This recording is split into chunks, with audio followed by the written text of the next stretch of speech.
Hello, good afternoon to everyone here in DC and in the UK, and good morning to those of you joining us in the early hours on the West Coast. And of course, for those of you watching from the Google Plus page or on our YouTube page, thank you for participating. We encourage you to participate by posting comments, questions. Go ahead and introduce yourself if you like. The comment box is right below on the event page.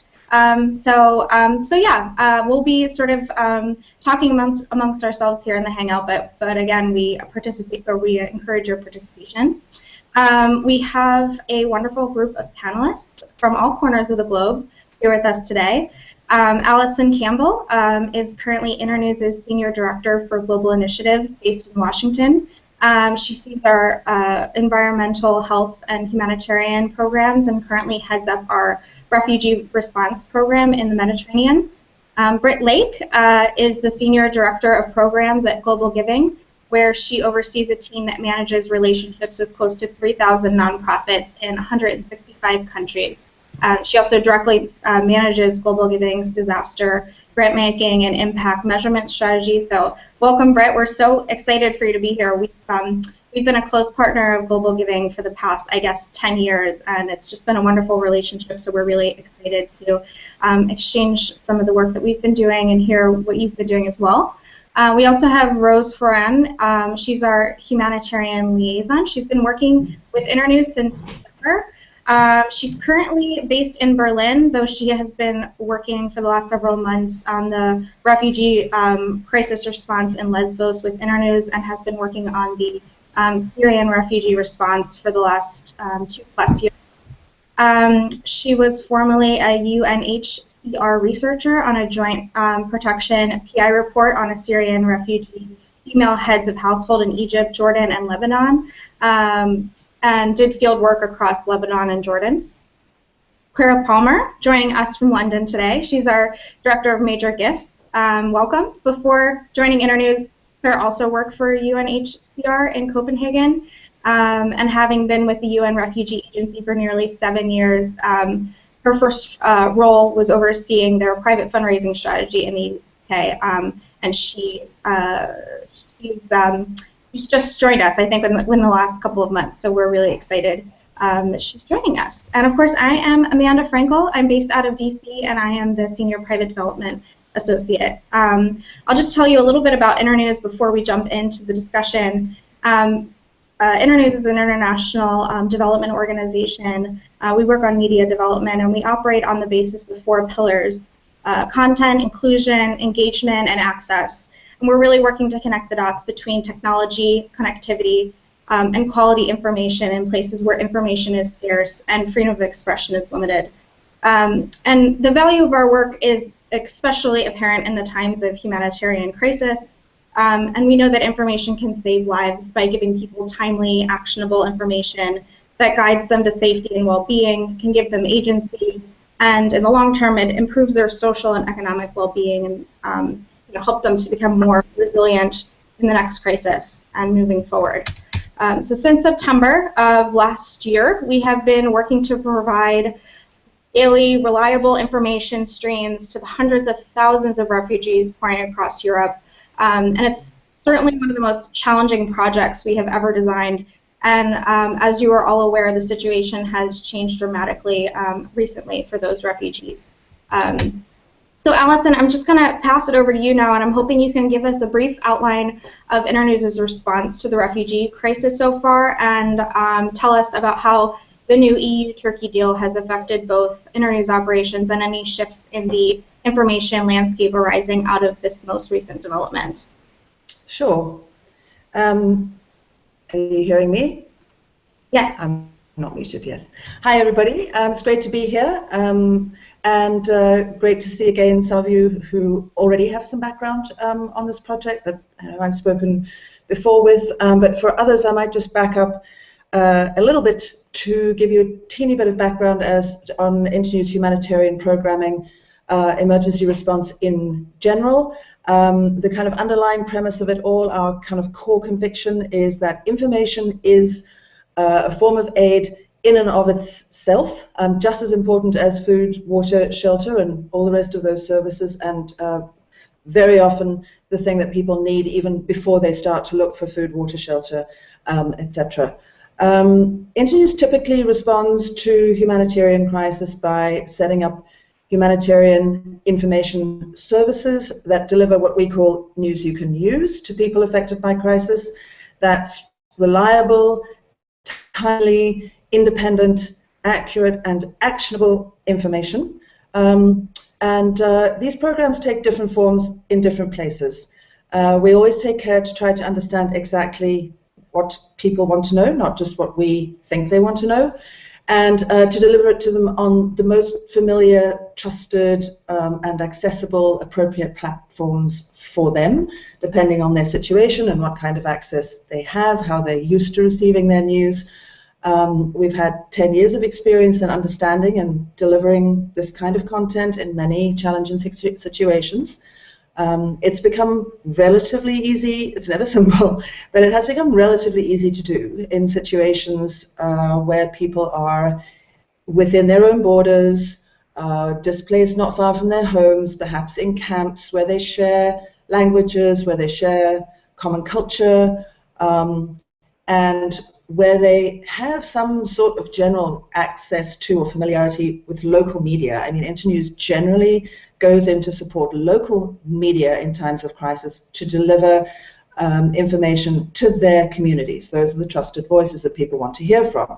So with the migrant crisis, the biggest challenge was really, I mean, I think it's pretty obvious. This is a hugely mobile stream of people constantly moving across a very broad theatre, multiple countries, hugely diverse, educated, middle class, on the one hand, villagers, illiterate, some of them, on the other, enormous diversity in their access to technology, some with mobile phones, many without, some unable to read, in fact.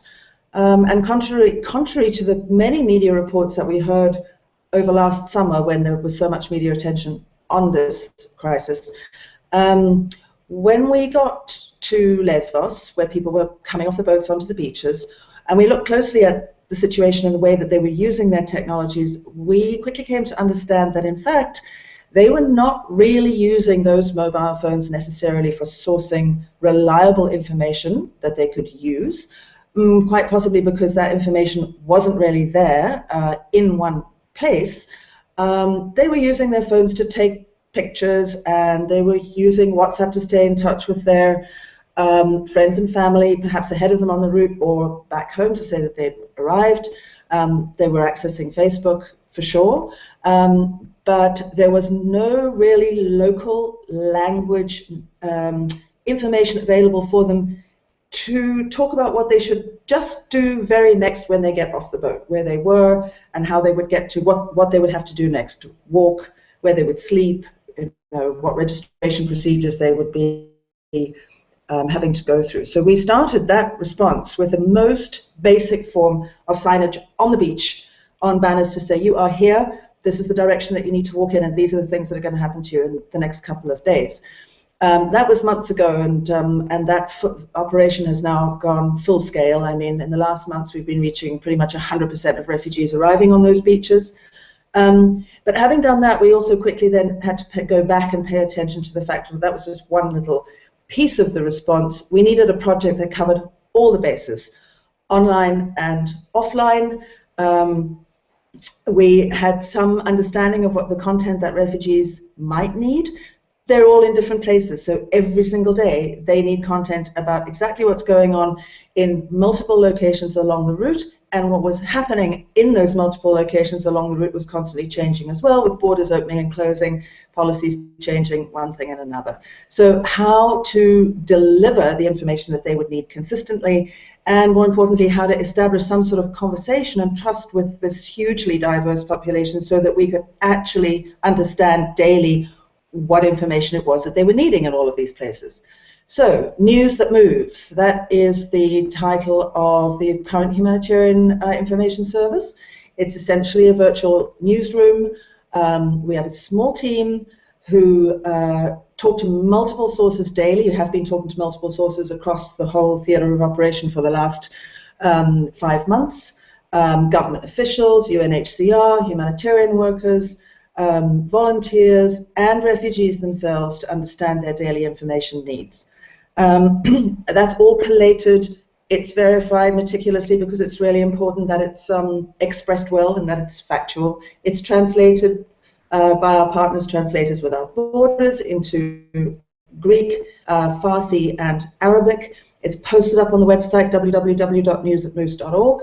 And very early on, we formed a partnership with the IRC, International Rescue Committee, and their app in partnership with Google. That app actually contains a lot of very useful information for refugees in terms of resources available, places to stay, locations, that kind of thing. But News That Moves is actually the major rolling daily updated content on that app, which is being very well used. We have Facebook pages in Arabic, English, and Farsi. We have moderators who post the content there and actually engage in conversations with refugees and entertain questions from them. So that's the online. Everything is a platform potentially for us online. We're the content people. We'll put it anywhere. Anybody can access it. And then the question was how to actually get it into the hands of those refugees who didn't have access to mobile phones or technology. It needed to be physical. It needed to be downloadable. And of course, Internews doesn't have hundreds of people roaming around the Balkans, just a tiny team. And so it was very important that we partner with all of the major aid agencies in the response so that their aid workers on the ground could access this information every day, understand for themselves what was going on, pass that information by word of mouth to the refugees that they were interfacing with every day, put it up on notice boards, use it for audio in buses or camps or wherever people were gathered. So for us, as I said, everyone and everything is a platform. That's a very brief sketch of the News That Moves kind of architecture. Rose Ferran is going to tell us a little bit later about the fabulous rumor tracking project, because rumor and misinformation is definitely a factor in this situation, undermining people's ability to understand what's really going on. The smugglers obviously have a huge hand in dominating the information space, telling these people whatever they want to hear, telling them they won't need any money when they get to Europe, for instance, telling them that they can take a taxi from Lesbos to Macedonia, not letting them know that Lesbos is an island, all kinds of stuff. Rose has got a lot more on that to tell you. So I'll just jump quickly now to the update. I mean, as you know, the route is now effectively shut down at the Macedonia border. Has been a scene of really, a lot of chaos and despair and confusion these last weeks. People still hoping, I think even to this day, that the borders might suddenly open. It's definitely not going to happen. So on the other hand, Lesbos, where we have had our major field operation for the last months, the stream of refugees they're still coming, but not anything like in the numbers of previously. And of course, they are then moved directly into detention centers, which are being managed by the Greek military and police. Same story up at the kind of choke point of the Macedonian border. Those people are now being distributed into camps that are being hastily set up, also managed by Greek military and police. So we had to very quickly move our people from the sort of shrinking, closing down space of Lesbos, where it became very difficult for us to actually access refugees on a regular basis, and shift people over to Athens, where there are also a bunch of camps that have been set up in and around the city recently, and to draft new people in to cover the situation on the Macedonian border, which we've been able to do very successfully. The bulletin is very visible daily on notice boards in those camps. Refugees crowded around to read it, having printouts provided to them in their hands. We know that the news is absolutely vital to them. So the one unchanged factor in the situation is the acute need for information. Just because these people are now no longer moving, their world is still full of a lot of uncertainty. I mean, they don't know, am I going to be sent back? Is my case going to be heard? Am I going to be able to join my family? Am I going to have to stay here? How long will I be in this detention center? Just a million questions every day, and still rumor and misinformation, because people are constantly, the churn, they've still got their mobile phones, they're still talking to people in other camps. So News That Moves is now actually more than ever a kind of established, trusted content provider. People are kind of in places where we can have a more regular relationship with them. They're going to stay there for a longer period of time, so we can understand, can promote it more consistently. Word of mouth spreads quickly in these more kind of confined situations. So in that sense, it's becoming more available, more established, more reputable, constantly used by humanitarians every day as a resource for refugees. We can adapt it further as the situation changes. We can even follow these people back to Turkey. That would be great. Actually, it's not something we can afford to do yet, but these refugees are going to be around in the region for a very long time, and their information needs aren't going away anytime soon. And I'll leave more detail for Rose to tell you later and give you back to Amanda. Thanks.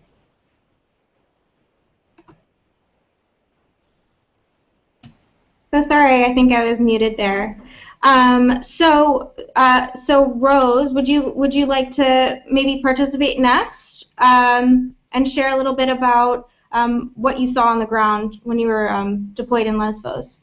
Yes, absolutely. And thanks for having me. I'm very happy to be here and talk about the situation. I think that just to start, one of the most interesting aspects of my job is reminding myself and reminding others how universal human needs are. In Moria, which now is the closed detention center on Lesbos, it used to be a refugee camp. Whenever I was there, the question that I was asked the most is, where is the bathroom? And that's something that is the more mundane aspect of information as aid, but it's still nevertheless crucial. And it's also interesting because nobody's going to run a Kickstarter campaign to raise money for signs for bathrooms, but it's just as important because it's a very basic human need that we all have. In terms, to go off more of what Alison was saying about information as aid, realistically, I think that you'd be hard-pressed to find anybody who wouldn't sacrifice a whole day's worth of food for information for what's going to happen to them.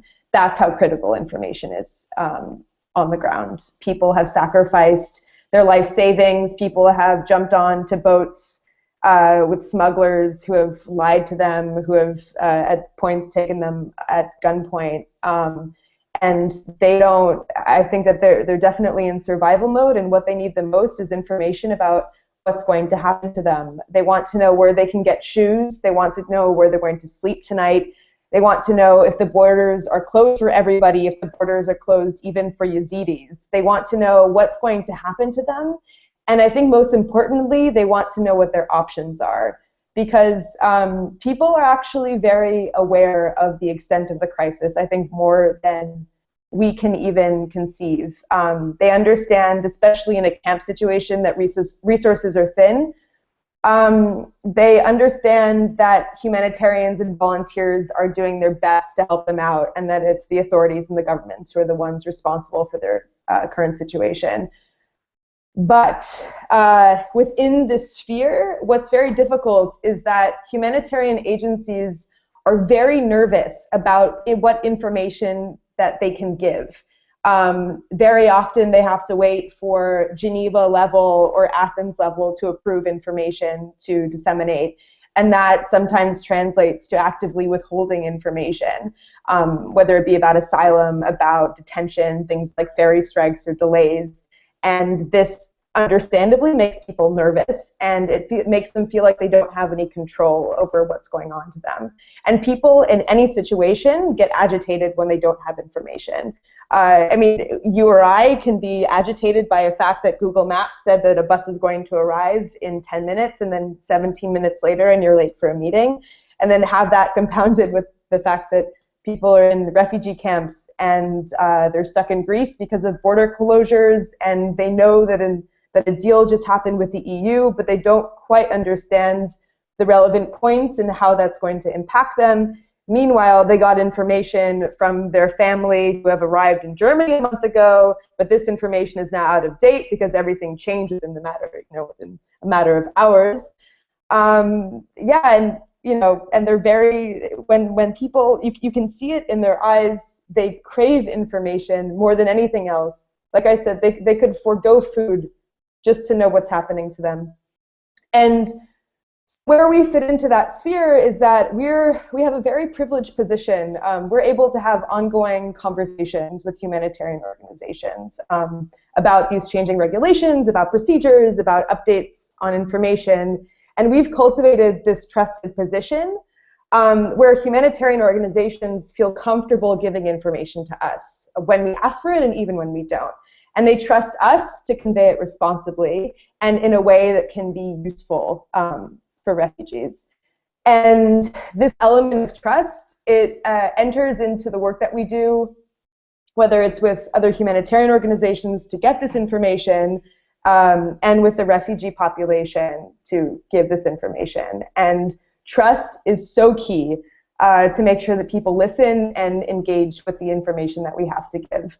And the first step to this is quite obvious. It's accuracy of information through vetting, through meticulous sourcing, and the relevance of the information that we give, of course. And we are obsessive about language because that's how you communicate information. I mean, it seems quite obvious in this, the metaphor of where is the bathroom, but I think that it's worth reiterating. If you use wonky language or translations that are very obviously from a non-native speaker, that's actually the easiest way to drive somebody into the hands of smugglers to find information instead of through us. And that's why we have all of these processes in place to make sure that what we're trying to convey is not only correct and relevant, but it's also expressed in a way that make people want to listen to it or read it, and that we're not talking down to them. We're listening to them and we're giving information to them based on what their needs actually are and not what we think they are. And we do this notably through our refugee liaison officers, who are our colleagues who have the most contact with refugees on a daily basis. They are language speakers, they know what's going on. One of our colleagues came to Lesbos from Syria 2 years ago. And they're the ones who keep us honest, and they make sure that we keep asking ourselves, is this useful, is this relevant, is this being conveyed in clear language? They're the ones who are making sure that we're not all sitting in an office, whether it be in Mytilene or Athens, talking about what we think refugees want to know, besides what they actually do need to know. In this idea of trust is that people want to see themselves in the media that they consume. If they read, if they look at a cartoon developed by an NGO of two cartoon characters taking a magic carpet ride through Europe, people are going to say that's not for me. And that's actually a real life example of a very noted humanitarian organization and their communication strategy. But if they see a well-designed document that actually addresses their concerns and in language that treats them like adults with agency, then that's when we can actually reach them. And so that's the philosophy behind our rumor tracking project, which I actually have examples of here. You can see it's very nicely designed. It's a project that we started in January of this year, and essentially what we do on a very basic level is we collect rumors from refugees and we debunk them in clear, concise, relevant information, clear language. And we have our refugee liaison officers and also cultural mediators with ActionAid, which is a protection agency with whom we're partnered. And they collect rumors from refugees. They're talking to refugees every day. They're collecting things that they've heard along the route in Turkey and Lesbos in the camps. And they also collect questions, observations, and then once a week we come together and we have an editorial meeting, get the rumors that we collected this week, and we go through them, and then we decide which ones are the most relevant and important to address based on what's going on in a given week. And to give you an example, and some of them are absurd, outlandish, others are quite serious. So this is this issue, again, very nicely designed, from last week, 25 March 2016. One of the rumors, there is a ferry boat that is being sent from Canada to take us to Canada. And the response is, Canada has not sent a ferry boat or any other means of transportation for people to be transported there. Canada is not part of the EU, so you cannot be relocated there through the EU relocation program. However, Canada has a resettlement program for Syrian refugees who are in Jordan and Lebanon. Another rumor, Erdogan accepted to take back all refugees except Syrians. The answer, an agreement between the EU and Turkey was sealed on the 18th of March in Brussels. According to the agreement, Turkey will receive Syrian refugees who arrived in Greece after the 20th of March, providing that these persons have not applied for asylum or that their asylum applications in Greece were rejected. It is still unclear if other nationalities who arrived in Greece after March 20th will also be sent back to Turkey if their asylum applications have been rejected. And what's pretty amazing is that whenever people see this, it creates something changes in their eyes, and it creates an instant bond of trust. People look at it and they see that we put thought into the design. They see that we address questions that they've had or they have had in the past, or rumors that they heard along the route. And also the language that we use, it comes from native speakers and also people who are fluent in the situation and the terminology of the situation. And I've been in Germany for the past few weeks, spending a lot of time in the refugee camps around Berlin. And the first thing that I do after I introduce myself is I show them the rumors, because it's crucial to our interaction, and it shows them that I get it. It shows them that we can have a conversation beyond kind of surface level. It shows them that I'm listening, and it shows them that I'm knowledgeable about what's going on, and the organization that I work for is actually going to do something about the problems that they tell me about. And also, I'll just show you, I have some more of what we've been producing. This one is about asylum in Greece. I am in Greece, what are my legal options? So again, really nicely designed. Asylum in Greece. Who can apply? Where do I apply? A relocation program. And the third, I have a family member in another EU country. What do I do? And yeah, it speaks to, I think it's really important to see what information people are asking for and address it in a way that respects them and gives them dignity. Yeah, that's more or less what I wanted to convey. Yeah, thanks again. That's great. And actually, some of you have asked, but unfortunately, Stain was unable to join us. He was the advertised person who was supposed to be calling from London, but he had been called to a different meeting and was unable to join us. But we're so happy, Rose, that you've been able to join the call instead. She stepped up right at the last minute. So. Again, thank you so much. She's actually a great person to have on this call, and I really appreciate the firsthand examples that you were able to give. She, as you know, arrived in Lesbos in January. She's been our key person working with our humanitarian partners on the island to meet the information needs of the refugees there. And again, the first-hand accounts are great. She's really witnessed, and it's apparent that you've seen the daily drama of the thousands of people arriving on these beaches and are being, shuttled throughout the camps there. And thank you so much for all your work. I know that you were taking the lead role in dealing with the crisis and panic and near riot situations that arose among refugees during ferry strikes and policy changes in which information was just so key to restoring common order.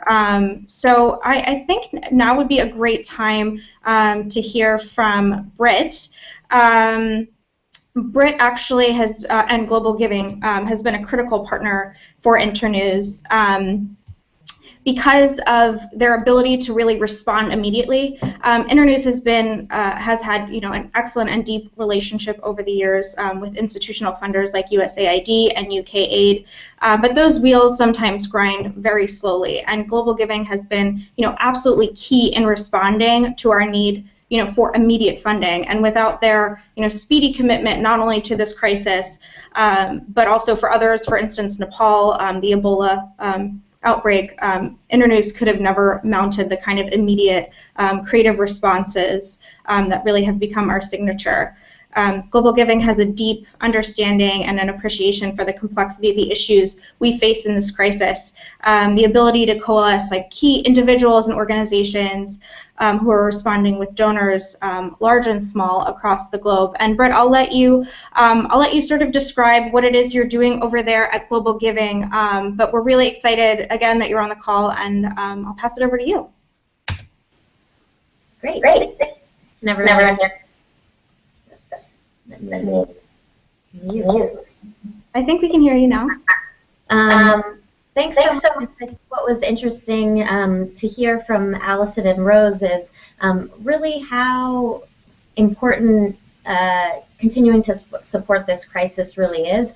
I think especially here in the U.S., a lot of the media coverage around what's happening has really died off, especially as coverage of U.S. elections has beefed up in the last few months, and it's easy, I think, here to have this a little bit out of mind. So I thank you, Rose and Allison, for really focusing us on the needs that are still there. So I can talk a little bit about Global Giving and some of the giving trends that we're seeing as it relates to this crisis, and sort of how it compares to other types in the past. As Amanda said, I'm with Global Giving. We're the world's first and largest global crowdfunding site. Most of our giving is donor-directed, meaning that donor can choose specifically which issue, organization, and project they want to give to. In times of crises, many individual, foundation, and corporate donors do choose to give to a general fund, which we make grants from. And those are the funds that we support groups like Internews, and many of our other partners around the world. So immediately following most disasters, we fund our existing partners, and it's usually a combination of a handful of large but locally driven international NGOs, as well as local organizations on the ground. We recognize that both of those play a really key role in solving a complex issue. So, for instance, immediately after a natural disaster, large INGOs may be the best poised to address the immediate relief needs, but in the long term, some of those local organizations that are rooted in their community may be the ones that are better suited to solve those. In a sort of ongoing gradual crisis such as the one that we're talking about today, both those local and larger organizations play an important role as well in sort of focusing us on solving the crises. For Global Giving, we've been focusing on supporting our organizations, our partner organizations addressing this since 2013. So we've had a fund up supporting these organizations for about the past 3 years. In those 3 years, we've raised about 1.3 million, just over 1.3 million for these efforts from donors in 65 different countries. And again, that has been supporting 29 organizations of these locally driven organizations. What's interesting, however, is that a very small percentage of that came from the early years, and it was really not until the the big media attention here in the U.S. in September 2015 that donors really started to focus on this issue here in the U.S. This varies a lot from some of these quicker, fast-moving crises, things like the Nepal earthquake, the Haiti earthquake, the tsunami, an earthquake and nuclear crisis in Japan, where there was immediately a lot of attention. Immediately, donors gave a lot. Again, as we see in all of these sort of gradual and ongoing crises, donations sort of trickle in until there is really a big media push. We saw the same thing with the Ebola crisis, where it had been going on for several months. We didn't see a lot of donor interest until the media here in the U.S. really started to focus on the crisis because it had reached U.S. soil. And then at that point, we saw a big jump in donations that came in for this crisis. I think the political climate, as well as sort of the complexity of the issue here, further complicates giving to this issue. Additionally, a lot of the things that need to be addressed to solve the underlying crisis here really are things that individual donors can't and NGOs can't sort of address. A lot of it is on the government level and the international community level. That's not to say that international NGOs or local NGOs don't play a critical role. They absolutely do, as we heard from Rose and Allison. And those are addressing sort of the needs that we talked about, the need for information, a lot of the needs that are helping individual refugees as they're coming in as well.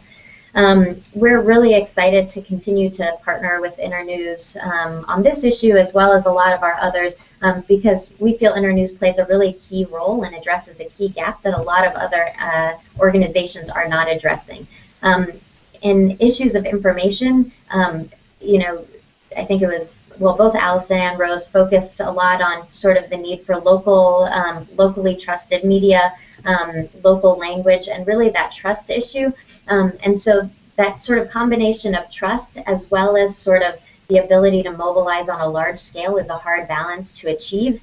And Internews has done a really great job of filling that gap. And we're really excited about being able to support the efforts that you've done. I'll stop there because I do want to make sure there's time for questions, but happy to answer any other questions that come in. Thanks. Keep muting myself, sorry. Great, thank you so much, Britt. I mean, we really appreciate your point of view from where you sit. You're sitting at the nexus of a lot of different NGO groups who are working on this issue, and you also, keenly understand the U.S.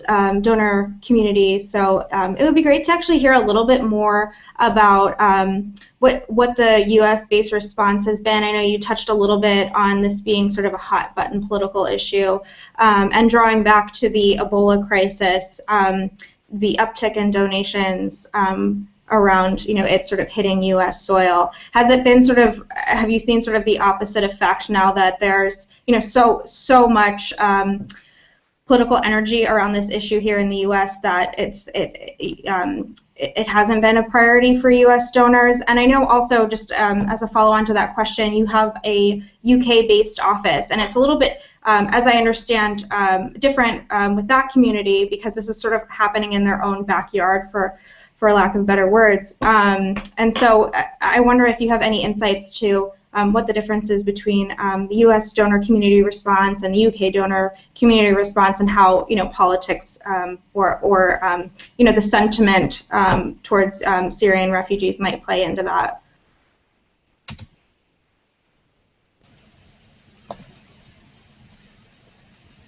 Great. I have to mute mine and unmute my microphone at the same time. So yeah, a lot of things. So I touched a little bit on this before, but I think the fact that, I think one interesting stat, like I said, 90% of the funds that we raised, about 90% have been since, despite this being up on our site and us pushing donations for this for the last 3 years, 90% of those funds have only come since September, when the photo of the refugee boy who drowned was really pushed in the U.S. media. And that for us, really shows the power of media in pushing these types of crises. So part of it, like I mentioned, with so much focus of the U.S. media on the U.S. elections in the last few months, has really pushed this off the table at all. But I think compounded to that is, one, the complexity of the issue. So people just don't understand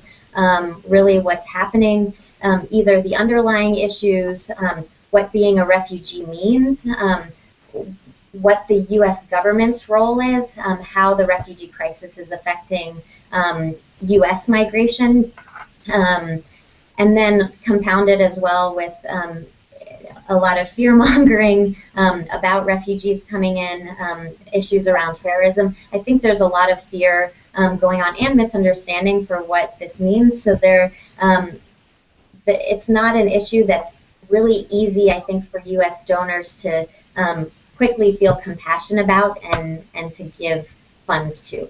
A lot of the media attention that does hit the U.S.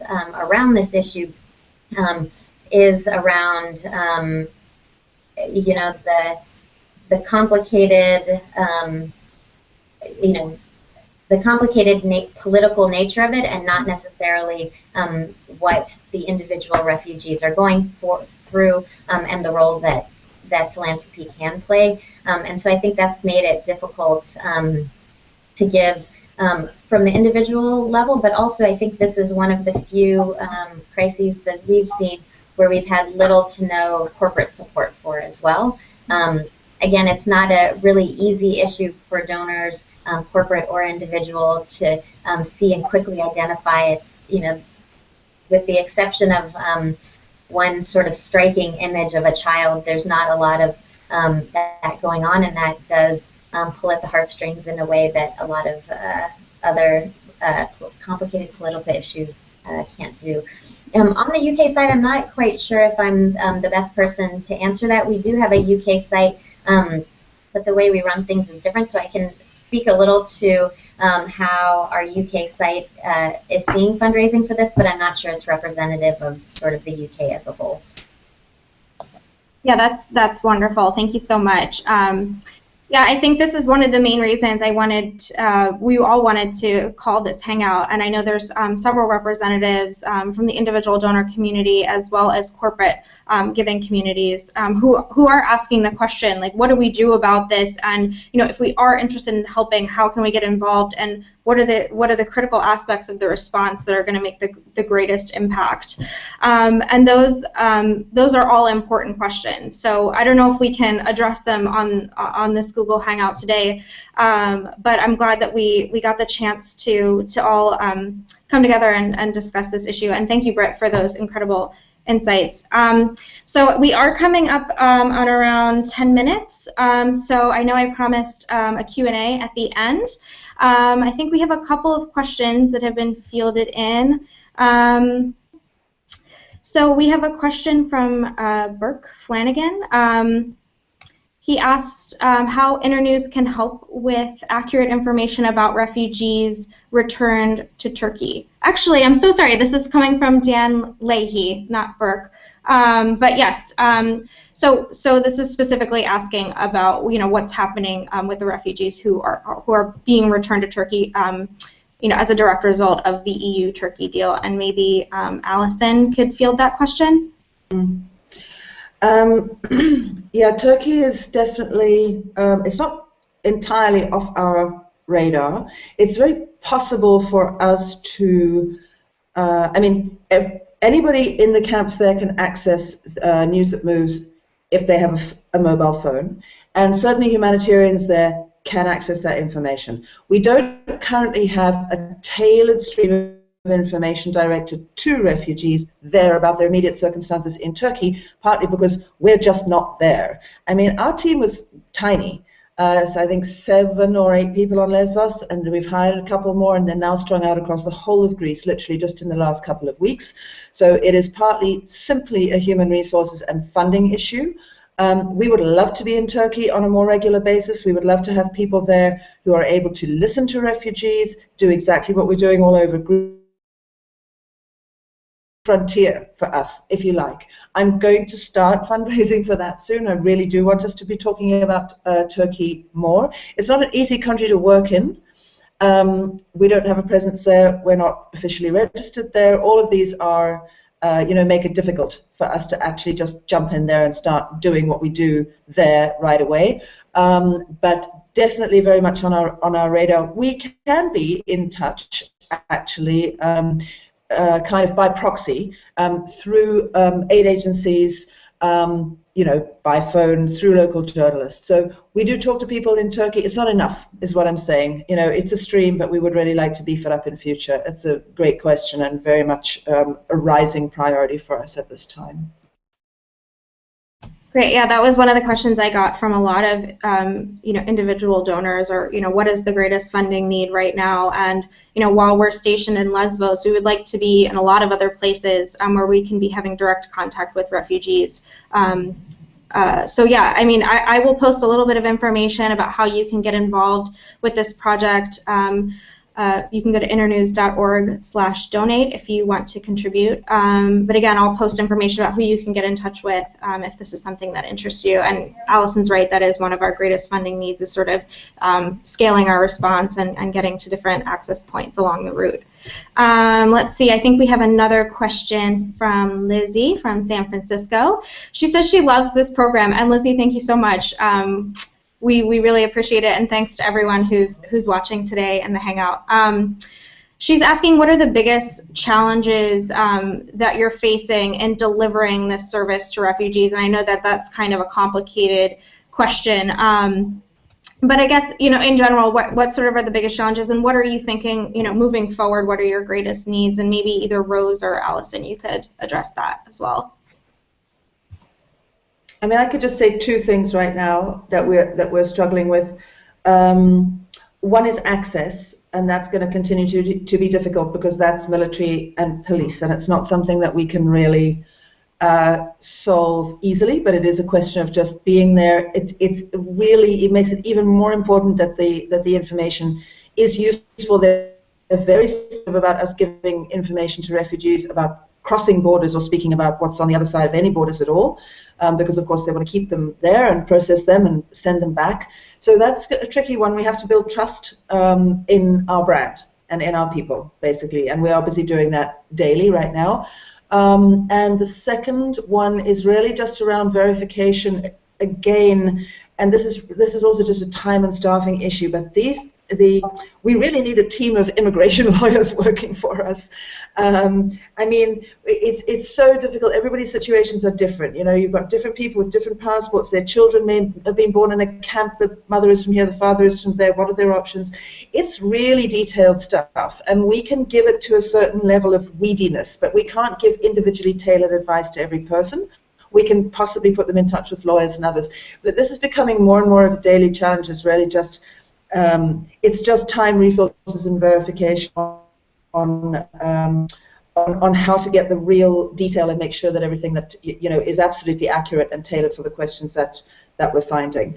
And then I would go back actually to the Turkey point again and say that we do feel suddenly that there's a kind of a limb missing from the service if we're not going to be able to move to Turkey and rapidly scale up there. So those are my three throws. I don't know if Rose has any thoughts, maybe from her time in Germany or.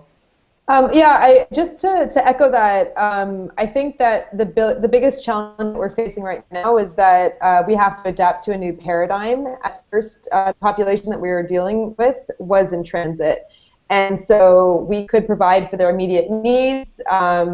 Go left or right. This is where you get food. This is where you can get information. But now, as people are sedentary and they're stuck in camps, the questions that we get are much more specific. And when we talk to somebody, we essentially are being given their case. And as Allison said, we're not immigration lawyers, but sometimes we need to have the information that an immigration lawyer would be. And the other challenge, again, Allison said it's access not only within the physical camps, but also within. It's difficult sometimes because the mandates of the organizations with whom we work are different and sometimes restrictive. For instance, before the route closed, there was a red line about onward, communicating information about onward movement from the UNHCR, and that was a very difficult parameter to work within. Mm-hmm. Great, thank you. Claire, I think you might have had a question. Sure. Am I unmuted? Yes. Okay, perfect. Sorry. Yeah, firstly, just to say it's great to be on this panel of brilliant women, so thank you very much for having me. I think also just to sort of follow up a little bit on some of the comments that were made before and how this crisis is different to some of the other crises. So I was actually at UNHCR, working at UNHCR when what was considered the peak of this crisis really hit. And I think what's been really interesting, and I'd love to get, Britt, you kind of touched upon it, but I'd love to get a little bit more of your thoughts on, you know, it was considered the peak of the crisis, but the reality is actually it was one photo that caused a media storm that then suddenly had actually in the UK market and certainly through Europe, actually we had corporates who hadn't been interested in donating, suddenly thinking, you know, this is a humanitarian issue. And I think there was like a 3 or 4 week window where we were suddenly able to create these corporate partnerships over what you rightly say is a really complex and political situation.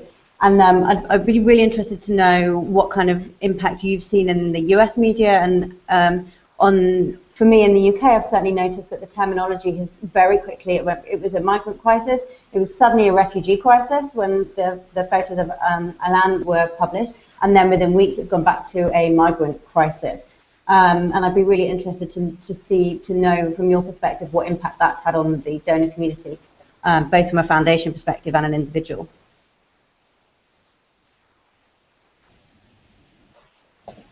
Yeah, so I think it's probably also been a little bit different here, the media coverage in the U.S. because, you know, not too long after there was the shooting in California, and a lot of that was tied in people's minds to refugees or migrants coming into the U.S., which quickly was tied to this crisis. And so I think that made it really difficult and to sort of keep this being seen as a humanitarian crisis. I think also as we're seeing additional focus during the U.S. primaries on the issue of refugee and migrant and immigration just sort of in general in the U.S., it's largely been just a topic that a lot of people and a lot of companies that we've seen don't necessarily want to even sort of engage in, versus something that's very clear-cut like an earthquake where you see buildings collapsed, you see, you know, children living in tents or whatever. So I think that's made it difficult to continue to see this as a humanitarian crisis. Where we have seen outpouring of support has been, we have seen a lot of employees being very generous in supporting this type of effort and receiving corporate match for their donations. So I'm not sure if that directly answered your question. Let me know if it didn't. No, that's good. I mean, I think it's just to understand the sort of fundraising environment and how it changes based on the narrative that, you know, we're seeing in the media, and just how, again, as you said earlier, just how powerful the media is in sort of changing the fundraising, you know, platform, I suppose, and the fundraising perspective for people.